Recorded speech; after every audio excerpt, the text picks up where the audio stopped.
Tear my heart out, throw me in water.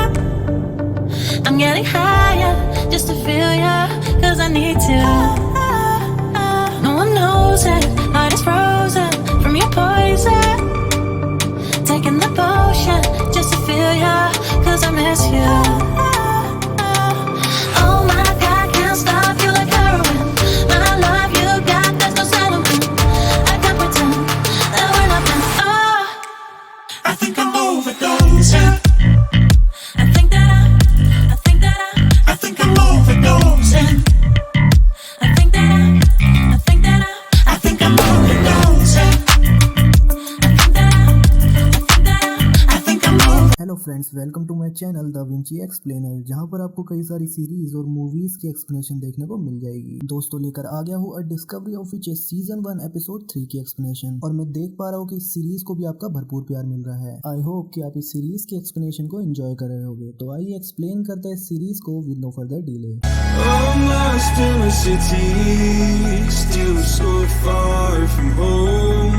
I've searched.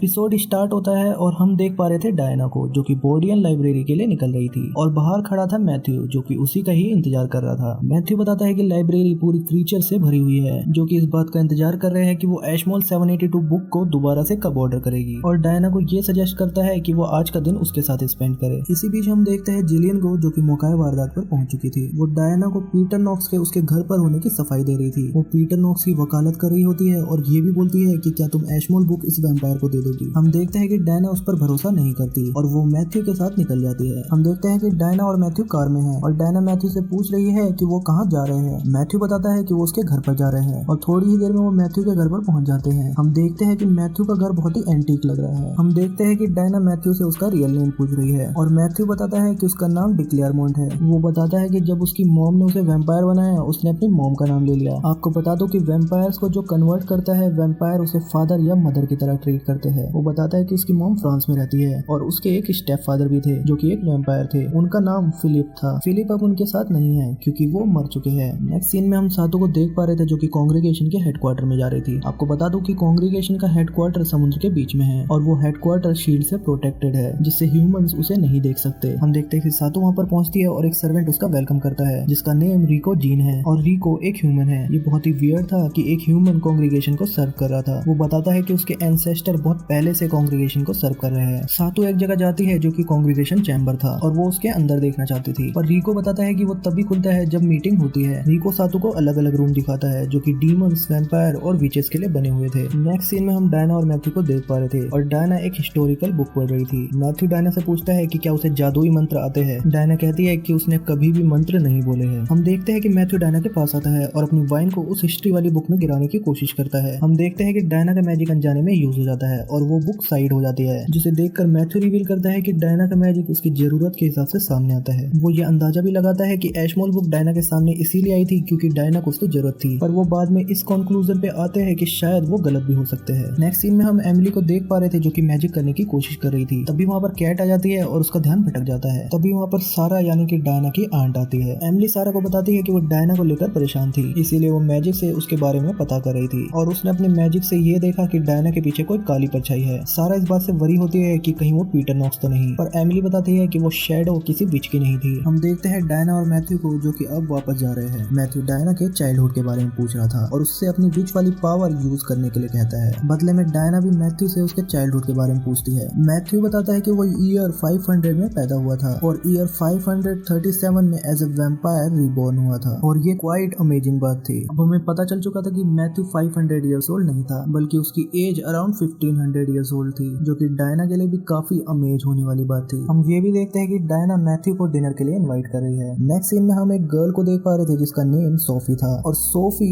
एक demon है। हम देखते हैं सोफी को एक ड्राइंग करते हुए, और वो ड्राइंग वैसी ही लगी थी जैसी डायना ने एशमोल 782 बुक के अंदर देखी थी। हम देखते हैं कि सोफी अपनी शॉप में थी। बाद में सोफी कई सारी बुक्स के साथ अपने घर पर जा रही होती है। जब वो घर पर पहुंचती है तो हम देखते हैं कि उसका एक हस्बैंड भी है, जिसका नेम नथानियल है और नथानियल एक डीमन है। आप आपको बता दूं कि सोफी नथेलियन के बच्चे से प्रेग्नेंट है। नथेलियन ने एक चैट रूम क्रिएट किया हुआ है जिसमें डीमंस अपने एक्सपीरियंसेस शेयर करते हैं। वो ये भी बताता है कि कई सारे ऐसे डीमंस होते हैं जो कि इंसानों से पैदा होते हैं और उनको ये बिल्कुल भी नहीं पता होता कि वो डीमंस हैं और अपने आप को पागल समझते हैं। खैर ये सुन के हमें पता चलता है कि अ डिस्कवरी ऑफ विचेस की दुनिया में डीमंस इंसानों से भी पैदा हो सकते हैं। हम देखते हैं कि सोफी नथेलियन को बोल रही होती है कि उसका एक चैट रूम वाला काम रिस्की है क्योंकि ये कांग्रीगेशन के रूल के खिलाफ था। इसी बीच हम देखते हैं कि सोफी जो बुक्स लाई है वो एल्केमी से रिलेटेड है। सोफी उन्हीं बुक्स में से बनी हुई एक पिक्चर नथेलियन को दिखाती है। नथेलियन उस पिक्चर को देखता है और बोलता है कि ये तो बिल्कुल उसी स्टैचू की तरह है जैसे कि तुम्हारे पास है। नेक्स्ट सीन में हम डायना को देखते हैं जो कि अपनी रिसर्च वर्क कर रही होती है। इसी बीच उसे एमिली और सारा का कॉल आता है जो कि इस कंक्लूजन पे पहुंच चुके थे कि वो शैडो प्रिंस और कोई नहीं बल्कि वैम्पायर है और डायना वैम्पायर के साथ घूम रही है। सारा इस बात से बहुत ही बड़ी हो रही थी पर डायना बताती है कि मैं उसके साथ सेफ हूँ। इसी बीच हम एमिली को देखते हैं जो कि डायना को उन स्टोरीज के बारे में याद दिलाती है जो कि उसकी मॉम उसे बचपन में सुनाया करती थी और कहती है कि मैथ्यू उन्हीं स्टोरी वाला प्रिंस हो सकता है, यानी कि वो मैथ्यू को ऐसे पॉजिटिव इंसान की तरह ट्रीट कर रही थी। खैर सारा को इस बात पर अभी भी शक था और मैथ्यू को अभी भी डेंजरस समझ रही थी। नेक्स्ट सीन में हम डायना को देखते हैं जो कि कॉन्फ्रेंस से निकल रही थी और वहाँ पर हम मार्कस को देखते हैं। हमें पता चलता है कि मार्कस को यहाँ पर मैथ्यू ने भेजा है ताकि वो डायना को प्रोटेक्ट कर सके। डायना मार्कस को बताती है कि वो मैथ्यू के डिनर के लिए शॉपिंग करने जा रही है और मार्कस से उसकी हेल्प करने के लिए कहती है। खैर हम देखते हैं कि डायना शॉपिंग कर रही है और मार्कस उसकी हेल्प कर रहा है। हम देखते हैं कि मार्कस ने डायना को इस बात के लिए एग्री करवा लिया है कि वो अपना ब्लड दे ताकि वो उसके ब्लड से रिसर्च कर सके। नेक्स्ट सीन में हम सातू को देखते हैं जो कि विचेस वाले रूम में थी। उस रूम में विचेस से रिलेटेड डॉक्यूमेंट थे और सातू ने डायना की मॉम से रिलेटेड डॉक्यूमेंट निकाल लिए थे। हम देखते हैं कि उन डॉक्यूमेंट के अंदर डायना के मॉम की मर्डर की फोटोज भी थी। हम देखते हैं कि एक डॉक्यूमेंट के शब्दों को जादू से छिपाया हुआ है और सातू उन पर मैजिक करके उन्हें रिवील करने लगती है। इसी बीच डोमेनिको वहाँ पर आ जाता है और वो पेपर्स उससे छीन लेता है। वो ये पढ़ लेता है कि वो डॉक्यूमेंट डायना के पावर के टेस्ट से रिलेटेड है और वो सातू जैसी पावरफुल विच की गर्दन भी पकड़ लेता है। हम देखते हैं कि डोमेनिको उन्हें पूरा देके इससे पहले सातू मंत्र पढ़कर वापस उन शब्दों को दोबारा छिपा देती है। हम देखते हैं कि डोमेनिको ने सातू की गर्दन छोड़ दी है और वो सातू से ये पूछ रहा है कि डायना बिशप कौन है। नेक्स्ट सीन में हम डायना को लैब में देख पा रहे थे जहाँ पे मरियम और मार्कस थे और डायना अपने ब्लड देने की तैयारी कर रही होती है। मार्कस बता रहा होता है कि वो उसके ब्लड के थ्रू उसकी पावर और उसके एंसेस्टर के बारे में पता लगा सकते हैं। इसी बीच मैथ्यू वहाँ पर आ पहुंचता है और कहता है कि डायना का ब्लड केवल वही निकालेगा। नेक्स्ट सीन में हम डोमेनिको को देख पा रहे थे जो कि हैबर्ट के पास जा पहुंचा था। वो बताता है कि उसे कहीं से जानकारी मिली है कि मैथ्यू किसी विच को परेशान कर रहा है जो कि शायद उसे सातू ने ही बताई होगी। वो कहता है कि हमें ये मैटर कांग्रीगेशन के सामने लाना होगा और उसे सजा दिलवानी होगी। हम देखते हैं कि हैबर्ट को इस बात पर यकीन नहीं था कि मैथ्यू किसी विच के साथ घूम रहा है। डोमेनिको कहता है कि इस बात का पता लगाने के लिए हमें किसी को भेजना होगा और ये मौका हमें हाथ से नहीं जाने देना चाहिए। इस सीन के तुरंत बाद हैबर्ट किसी रूम में आता है और वो मंत्र पढ़कर किसी बॉक्स को निकालता है। हम देखते हैं कि उस बॉक्स के अंदर किसी विच का हेड है जो कि शायद जिंदा लग रही थी। वो विच ये भविष्यवाणी कर रही होती है कि उस विच से बचकर रहो जिसके अंदर शेर और भेड़िए दोनों का खून हो। खैर इसे सुनने के बाद हमें कोई भी क्लैरिटी नहीं आ रही थी कि वो क्या कह रही है। नेक्स्ट सीन में हम नथेलियन की मॉम को देख पा रहे थे जो कि उससे मिलने आई थी। आपको बता दूं कि इनका नाम अगाथा है जो कि एक डीमन है और कांग्रीगेशन के मेंबर में से एक है। नथेलियन बताता है कि उसे कांग्रीगेशन से वार्निंग मिली है कि अपने डीमन वाले चैट रूम को बंद करे। वो ये अंदाजा लगा रहा होता है कि शायद ये उसकी मॉम ने किया है पर उसकी मॉम इस बात से साफ इनकार करती है। वो अपनी मॉम से ये रिक्वेस्ट करता है कि वो कांग्रीगेशन में उसके चैट रूम से रिलेटेड आवाज उठाए जिसे सुनकर अगाथा चुप रहती है और उसे अपनी बात का जवाब मिल चुका था। हम देखते हैं सोफी उन दोनों की बात सुन रही है। वो उन दोनों को एक स्टैचू दिखाती है जो कि व्हाइट क्वीन का था जिसके एक हाथ में बो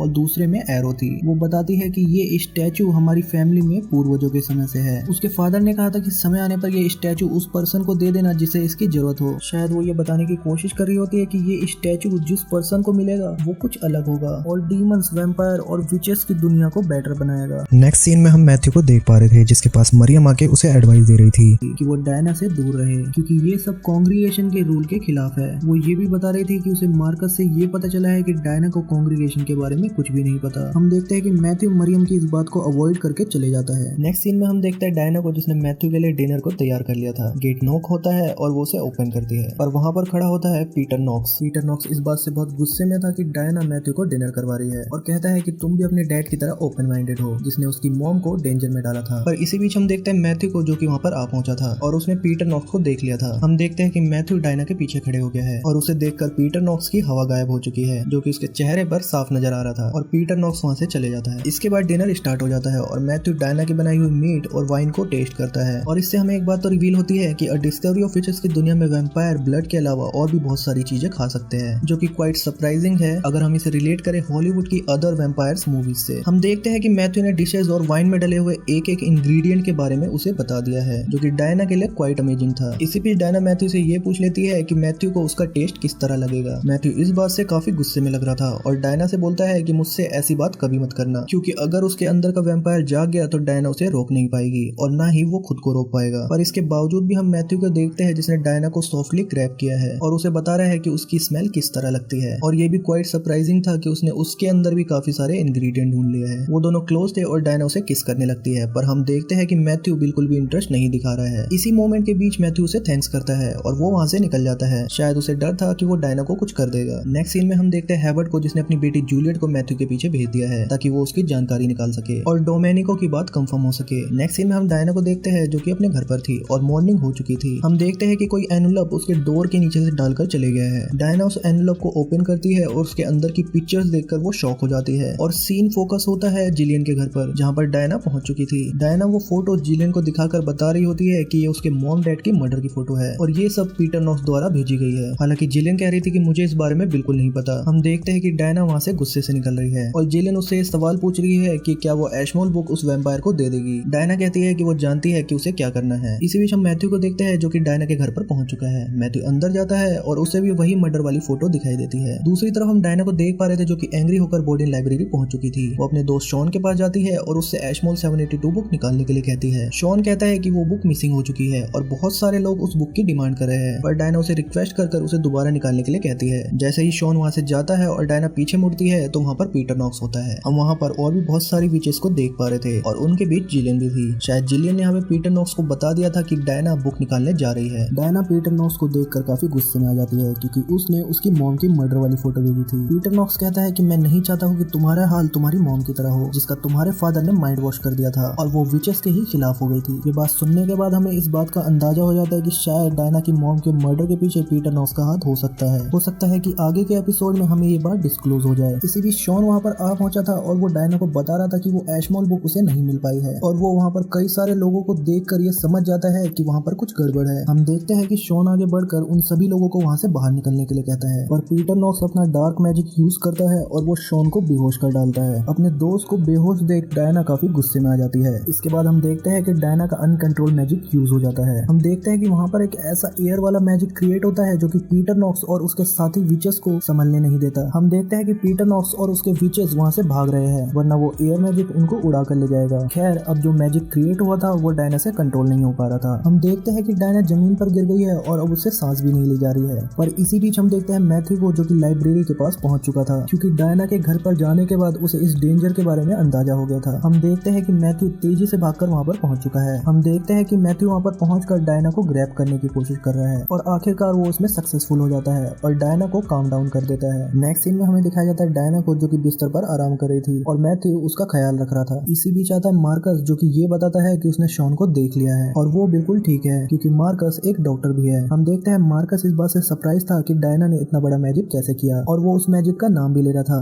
जो कि था विच विंड। हिंदी में बोले तो चुड़ैल की आंधी। Just kidding. हम देखते हैं कि लाइब्रेरी में जो भी कुछ हुआ मैथ्यू उससे काफी गुस्से में है और वो पीटर नॉक्स से फाइट करने जा रहा था, पर मार्कस उसे समझाने की कोशिश करता है कि ऐसा करने पर कांग्रीगेशन उसके पीछे पड़ जाएगा और इससे हमारी फैमिली को भी खतरा होगा। हम देखते हैं कि वो इस बात से भी सरप्राइज था कि मैथ्यू ऐसा एक विच के लिए करने जा रहा था। मैथ्यू बता रहा था कि उसने इतना प्रोटेक्टिव अभी तक किसी के लिए फील नहीं किया, शायद वो डायना से प्यार करने लगा था। हम देखते हैं कि मार्कस मैथ्यू को सजेस्ट कर रहा है कि वो डायना को कहीं और लेकर जाए, या तो हैमिश के पास या कहीं और मैथ्यू ने डिसाइड कर लिया था कि वो डायना को सेप्टोर ले जा रहा है। सेप्टोर वो जगह है जहाँ पे मैथ्यू की मॉम इजाबो रहती है, जिनको हम आने वाले एपिसोड में देखेंगे। मार्कस कहता है कि तुम इजाबो को इन सब में नहीं फंसा सकते और वो एक विच के साथ नहीं रह सकती। मार्कस की इस बात से हमें लग रहा था कि इजाबो विचेस को पसंद नहीं करती है, पर मैथ्यू कहता है कि वो मेरा भी घर है। थोड़ी देर में हम देखते हैं कि डायना उठ चुकी है। मैथ्यू कहता है कि तुम काफी देर से सो रही थी, शायद तुम विच विंड वाला मैजिक करने के बाद काफी थक गई थी। डायना विच विंड सुनने के बाद काफी सरप्राइज हो गई थी, शायद उसे इस बारे में नहीं पता था। मैथ्यू बताता है कि किसी विच ने कई सेंचुरी से ऐसा मैजिक नहीं किया, जिससे अब हमें ये लग रहा था कि भले ही डायना अपने मैजिक पर कंट्रोल ना कर सके, पर वो बहुत ही स्ट्रॉन्ग विच है। मैथ्यू उसे कहता है कि अब हमें ऑक्सफोर्ड छोड़ना होगा क्योंकि पीटर नॉक्स अब तुम्हारे पीछे आएगा और तुम उससे डील नहीं कर सकती क्योंकि तुम्हारा मैजिक अनकंट्रोल है। डायना कहती है कि वो अपने आंट के घर जा सकती है, पर मैथ्यू कहता है कि उसे फ्रांस में अपने घर पर लेकर जाएगा और कोई भी विच उस वैम्पायर के एरिया में कदम नहीं रख सकता। एक रोमांटिक मोमेंट बनता है और हम देखते हैं कि दोनों किस कर रहे हैं। थोड़ी देर देर में हम डायना और मैथ्यू को एक दूसरे का हाथ पकड़े हुए देख पा रहे थे और दोनों निकल रहे थे फ्रांस के लिए। इसी के साथ एपिसोड 3 एंड हो जाता है। आशा करता हूँ कि आपको ये सीरीज बहुत ही पसंद आ रही होगी और अगर आपका कोई भी सजेशन हो तो आप मुझे कमेंट बॉक्स पर लिख सकते हैं। मैं उसका रिप्लाई जरूर करूंगा क्योंकि अभी सब्सक्राइबर कम है और आपके पास अच्छा मौका है। तो मिलते हैं नेक्स्ट एपिसोड यानी कि एपिसोड 4 के एक्सप्लेनेशन के साथ। तब तक के लिए अलविदा लेते हैं।